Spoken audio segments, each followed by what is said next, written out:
Kevin Stefanski just snapped on a reporter asking about Shedeur Sanders. But that outburst revealed way more about the Browns' quarterback chaos than he ever wanted fans to know. Am I willing to? No. Surely you can't be serious. Surely you can't be serious. Super Bowl, so the change is a family thing. You know, it's a family. You got to be able to go to war with each and every guy and understand, like, we're not playing for ourselves here. We playing for each other, you know, so not making selfish mistakes, not doing that type of stuff, getting through reads, handing the ball off, doing what you got to do. Everybody do their job, and that's how we believe in one another. Hey, Shadur, the fact that you played so many plays into the fourth quarter versus the way it's gone in camp with the reps being split, how did that help your comfort level just in... Seriously sleeping on Shedeur Sanders? Or is there something deeper going on here? Drop a comment right now. Do you think Shadur is being set up to fail? Rumors are flying. Whispers are turning into heated debates. And the Browns quarterback room? It's more crowded and confusing than ever. But what's really got fans and critics talking is one glaring, controversial question. Why hasn't Shedeur Sanders taken a single snap with the first team? Kevin Stefanski just completely lost it on a reporter who dared to question his quarterback decisions. And let me tell you, this wasn't just some casual brush-off. When asked about his concerns with the team going into the season, especially with Shedeur Sanders in that crowded quarterback room, Stefanski hit back with the most disrespectful, "Surely you can't be serious," that had the entire press room going silent. But here's what nobody's talking about. This outburst might actually reveal way more about Cleveland's real QB situation than Stefanski ever intended. The drama in that quarterback room with Shadur, Joe Flacco, Dillon Gabriel, and the other guy is reaching a boiling point. And what happened next in this press conference exposed just how much pressure this coaching staff is really under. Why would I be mad? We all in similar situations, so that doesn't really frustrate me at all. You know, it doesn't frustrate me. Being able to have an opportunity to, we have days on days on days and days, and just the relationships, and you know, you could look at somebody's eye and be like, my bad, bro. Like that's what it was. I'm like, all good, it's no problem. Because who knows how much time everybody has to spend together. It's about relationships overall, so I don't want any memories of me, you know, being negative or being mad at any situation that happened. First round talent, we were worried that his bad games would look a lot like that. Like trying to do a little too much with his legs, overestimating his escapability, and taking those big, deep, long sacks. Shadur needed to thread a perfect needle, and he was, by the way, early on. Look, I've been following this Browns situation all season, and what we witnessed in that press conference wasn't just a coach having a bad day. This was Kevin Stefanski cracking under the weight of expectations and the mounting criticism surrounding his handling of Shedeur Sanders. You see, what most people don't realize is that behind the scenes, there's been a brewing storm about how Stefanski has been treating the most polarizing quarterback in this draft class, that we're talking about a team that went 3-14 last season. Happened to be there in the 5th round. The Browns were perfectly fine with any other team taking him. It just got to a point where the value was too good for them to pass up, and their analytics said you better just go ahead and get this guy. He's a quarterback. He's got first-round pedigree, blah, blah, blah. So they drafted him. But make no mistake, Shedeur Sanders is the last guy on the quarterback depth chart for the Browns. That's not me saying that's how I feel like it should be. That's not me saying I think they're doing the right thing or the wrong. I'm just saying you need to understand Shedeur Sanders is not a priority for the Browns. Absolutely catastrophic. They've got Joe Flacco, a 40-year-old quarterback who everyone knows is just keeping the seat warm. They've got Dillon Gabriel and Shedeur Sanders, two rookies who represent the future. And then there's the other guy. You know who I'm talking about, sitting in the background with that massive contract eating up cap space. But here's where it gets spicy. According to multiple sources I've been tracking, including recent reports from Cleveland insiders, there's been growing tension about how Stefanski has been handling Shadur specifically. Mary Kay Cabot from Cleveland.com has been dropping hints that this season is all about franchise quarterback finding mode. And if you read between the lines, that means Stefanski's job security might actually depend on how well he develops these young quarterbacks. Now, when that reporter asked Stefanski about his concerns going into the season, what do you think was really being asked? It wasn't just about the team's overall readiness. It was a direct shot at his quarterback management, especially after all the controversy surrounding how he's been treating Shedeur Sanders during the preseason. And man, did Stefanski's response tell us everything we need to know. Surely you can't be serious. That's not the response of a confident coach. That's the response of someone who knows they're being questioned about their biggest weakness, and they don't have a good answer. Let me tell you what's really been happening behind the scenes with Shedeur Sanders, because this story goes way deeper than what you've been seeing on SportsCenter. This kid dropped from a projected first-round pick all the way to the 5th round, 144th overall, and Browns owner Jimmy Haslam even admitted they had no intention of drafting him until the last minute. If you had told me Friday night, driving home, y'all are gonna pick Shadur, I would have said, that's not happening. Haslam said, that's already a red flag, right? But it gets worse. From day one of training camp, there have been whispers that Stefanski wasn't giving Shadur a fair shot. While other rookie quarterbacks around the league were getting first-team reps, Shadur was stuck with the 3rd and 4th stringers. And when he finally got his chance to shine in the first preseason game against Carolina, what happened? The kid went off for 138 yards and 2 touchdowns, looking like the quarterback everyone thought he could be. LeBron James was tweeting about him. Travis Kelce said, "Give the people what they want. Start Shadur." Even Don Staley was praising his performance. For one night, all the doubters had to shut up and watch this young man prove he belonged on an NFL field. But then came the preseason finale against the Rams, and this is where the real drama unfolded. Shadur struggled. I'm not going to sugarcoat it. He took 5 sacks, completed only 3 passes, and ended up with negative 27 yards. But here's what everyone's missing, and this is where we need to talk about what really happened. According to multiple reports, including analysis from Derek Carr and Skip Bayless, the Browns basically set Shadur up to fail. They put him in with 3rd and 4th string players, called conservative plays, and didn't give him the protection or weapons that other quarterbacks were getting. Skip Bayless went on a 16-minute rant defending Shadur, saying they sabotaged it, they rigged it against him today, putting him in with 3rd and 4th stringers, 5th stringers. You got no shot at quarterback. They get ready to go against Jamar Chase, T. Higgins. Seen that now. Coming. Yeah, they talking about it. We coming. They doubting us. We coming. They saying. We coming. They think it's a game. We coming. And then came the moment that really exposed everything. With 2 minutes left in the game, the Browns trailing 17-16, and a perfect opportunity for a rookie quarterback to prove himself in a clutch situation, what does Stefanski do?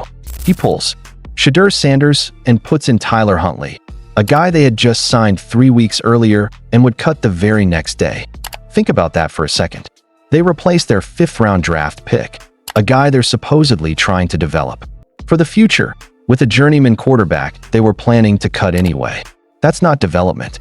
That's sabotage.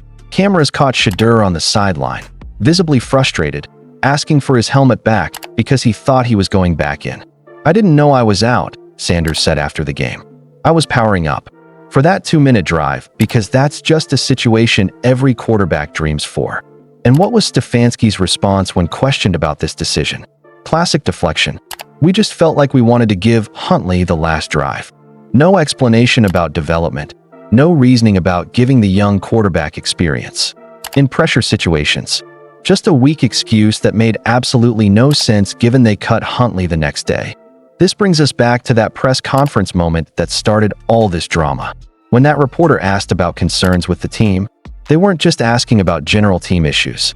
They were asking about the elephant in the room, Stefanski's questionable handling of his most talented young quarterback.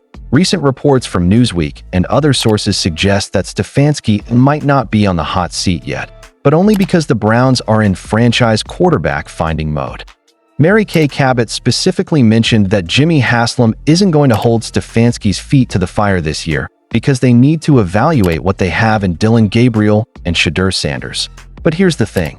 If Stefanski keeps mishandling these young quarterbacks, especially Shadur, he's going to find himself in hot water real quick. The Browns have their own first-round pick plus Jacksonville's first-round pick in 2026. If these rookies don't develop properly, there are quarterbacks like Garrett Nussmeier, Cade Klubnik, and potentially Arch Manning coming in that draft. And let's be real about something else. The way Stefanski has been handling this situation looks personal. When a reporter asked him directly about the persistent narrative that he's sabotaging Shedeur Sanders, his response was telling. I don't concern myself with outside things, but I'm committed to his development, just like all of our rookies. That's coach speak for, I'm doing what I want regardless of what anyone thinks. But when multiple analysts, former players, and even current NFL stars are questioning your methods, maybe it's time to listen. Emory Hunt from CBS Sports absolutely destroyed Stefanski after that preseason finale, saying at the end of the day, you gotta give this kid a shot to redeem himself. Kevin Stefanski handled that situation and this whole competition horribly. You removed an opportunity for him to redeem himself in that situation. I blame Stefanski for how he's handled this whole situation. And it's not just the media. Players around the league are noticing. The Kelsey brothers dedicated a whole segment of their podcast to this situation, with Travis saying, give the people what they want in terms of the Browns fans. Start Shadur. Put him in coach. What makes this even more interesting is Shedur's response to all the criticism. After his stellar preseason debut, he actually confronted Browns reporter Tony Grossi about negative coverage. This kid isn't backing down from the media or the pressure. He's standing up for himself in a way that shows real leadership potential. But the real question is, what's driving Stefanski's apparent resistance to giving Shadur a fair shot? Some speculate it's because Shadur wasn't his choice. Remember, even the owner said they had no plans to draft him. Others think it's about controlling the narrative and showing who's really in charge of that quarterback room. Here's what I think is really happening. Stefanski knows his job security depends on finding a franchise quarterback. But he also knows that if Shedeur Sanders succeeds quickly, it's going to raise questions about why he wasn't given opportunities earlier. It's a classic case of a coach being more worried about protecting his own reputation than developing his players. And that brings us to the bigger picture. The Browns are in a unique position right now. They've got a veteran in Flacco who can manage games, two rookie quarterbacks with different skill sets, and a massive amount of salary cap space tied up in a quarterback who might never play meaningful football again, according to recent analysis. This season is being treated as a gap year, a chance to evaluate talent before they make bigger moves in 2026. But if Stefanski keeps mishandling the evaluation process, especially with Shadur, the Browns could find themselves in the same quarterback purgatory they've been stuck in for decades. The frustrating part for Browns fans is that they can see Shadur has the talent. In that one preseason game where he got a fair chance, he looked like the quarterback they thought they were getting. Accurate passes, good decision-making, leadership in the huddle, all the things you want to see from a potential franchise quarterback. But instead of building on that success, Stefanski seems determined to keep him buried on the depth chart. Joe Flacco is the starter. Fine, he's got experience. But having Shadur as the fourth-string quarterback behind both Dillon Gabriel and Kenny Pickett, who's dealing with injuries, doesn't make sense from a development standpoint. That what's even crazier is that analysts like former NFL quarterback Derek Carr are publicly questioning these decisions. Carr tweeted, I need to understand why we don't get to see Shedeur Sanders run this 2-minute drill. Wouldn't you want to see your young QB operate in this situation? Get him more reps for the future. That's a former NFL quarterback, someone who understands the position better than any of us, questioning a current NFL coach's decision-making.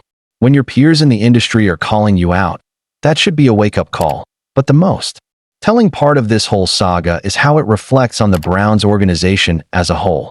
This is a franchise that's been searching for a franchise quarterback since they returned to Cleveland in 1999. They've had more starting quarterbacks than most teams have had offensive coordinators. And now, when they might actually have found a diamond in the rough with Shedeur Sanders, their head coach seems more interested in proving a point than developing talent.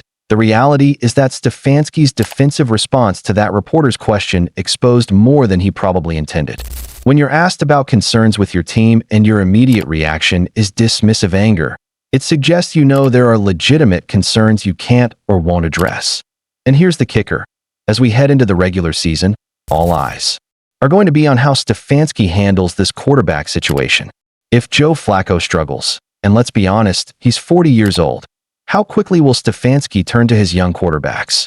And when he does, will he give Shedeur Sanders the same opportunities he gives Dylan Gabriel, the Browns open against Cincinnati, a division rival with the elite quarterback in Joe Burrow and playmakers like Jamar Chase and T. Higgins?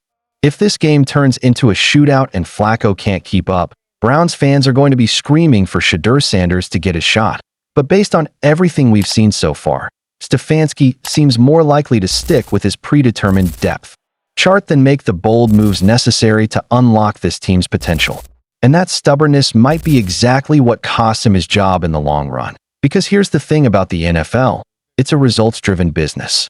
Stefanski can give all the press conference answers he wants, but if the Browns continue to struggle offensively while their most talented young quarterback sits on the bench, those outside things he claims not to concern himself with are going to become very real job security issues. The question now is whether Stefanski will swallow his pride and give Shedeur Sanders the opportunities he deserves, or whether he'll continue down this path of questionable decision-making that is half the football world questioning his judgment. At the end of the day, Kevin Stefanski's blow-up at that reporter revealed way more than just a coach having a bad day.